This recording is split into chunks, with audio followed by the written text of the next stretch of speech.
यावर्षी एप्रिल महिन्यातच उन्हाचा पारा थेट 41° वर पोहोचला होता, तर आता मे महिन्यातही उष्णतेची तीव्रता कायम वाढत असून तापमानाचा परिणाम थेट जलसाठ्यावर होताना दिसत आहे। प्रखर उन्हामुळे नदी, नाले आणि तलावातील पाण्याचे मोठ्या प्रमाणात बाष्पीभवन होत आहे, तर त्यामुळेच पाणी पातळी झपाट्याने खालावत असून अनेक जलसाठे आटण्याच्या मार्गावर आहेत। विशेषतः तावरजा नदी पात्रातही पाण्याचे मोठ्या प्रमाणात वेगाने कमी होत असल्याचे चित्र जे आहे ते समोर येत आहे। जर मे महिन्यातही अशाच प्रकारे तापमानामध्ये वाढ होत राहिली तर आगामी काळातही पाणी टंचाईची गंभीर परिस्थिती निर्माण होण्याची शक्यता नाकारता येत नाही ना। याच पार्श्वभूमीवर तावरजा नदीपात्रातून आढावा घेतला आमचे प्रतिनिधी नितीन बनसोडे यांनी।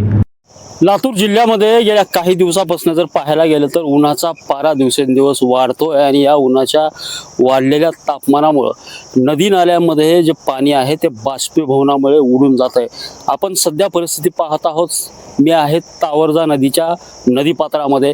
या नदीपात्रात मी सध्या उभा आहे आणि आज जर परिस्थिती पाहायला गेली तर तावरजाचं हे नदीपात्र पूर्णपणे माझ्या पाठीमागे तुम्ही पाहू शकता, संपूर्ण कोरडं झालेलं आपल्याला दिसतंय।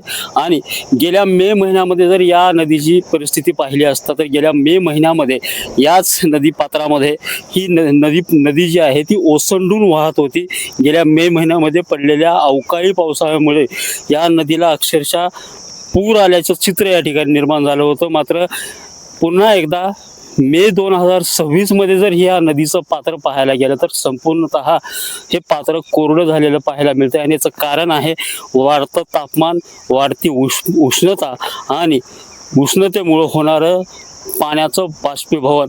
मोठ्या प्रमाणामध्ये पाण्याचं बाष्पीभवन होऊन हे पाणी सध्या या ठिकाणी कमी होताना दिसते। कमी म्हणजे या नदीपात्रातलं संपूर्ण पाणी या ठिकाणी संपलेलं आहे आणि थोडंफार जे पाणी शिल्लक आहे ते थोडेफार ठिकठिकाणी लहान मोठे डबके जे आहेत ते आपल्याला या ठिकाणी पाहायला मिळतात।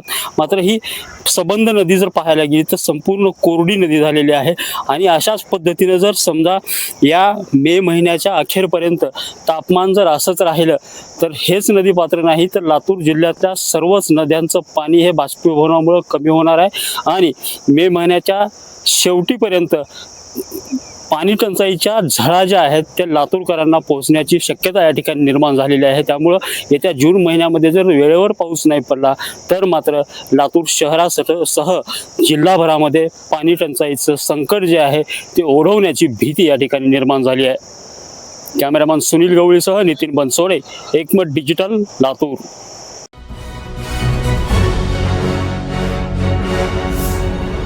Thanks for watching Ekmat Digital.